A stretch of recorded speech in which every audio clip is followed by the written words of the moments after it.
Fox News alert for you now. Federal investigators in the deadly Amtrak wreck want to know whether the engineer might have been distracted by a second person in his cab as that train hit a curve at more than twice the speed limit.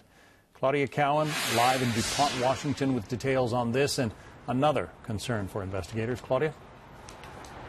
That's right, John. Another big question here is why Amtrak launched its new high-speed service before activating speed control technology that might have prevented a derailment like we saw here on Monday. Now, this technology is known as positive train control, and it's able to stop or slow down a speeding train. And Amtrak's president says it is critical for rail safety.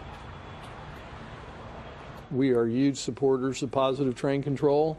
We have all of our capital allocated to get it done.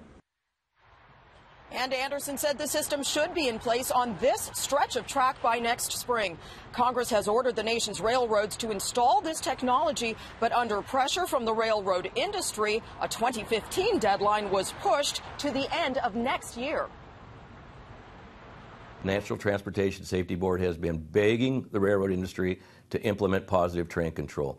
And every time it gets close, our Congress pushes it back. It pushes it back, and it keeps doing that. And realistically, thousands of lives we've lost because we don't have this positive train control.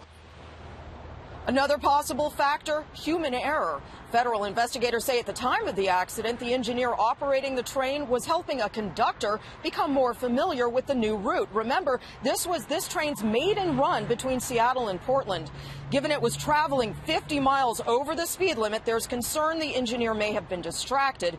Investigators say they hope to interview him and the rest of the crew in the next few days. And as you can see here live, still lots of activity at the scene of the derailment. It looks more like a construction site than a freeway as crews work to remove a locomotive and make sure that this roadway is safe, the pavement, the guardrails, the overpasses and so forth, before they reopen it to traffic. They're hoping, they say, to open one, maybe two lanes later today, John. They say they have their fingers crossed.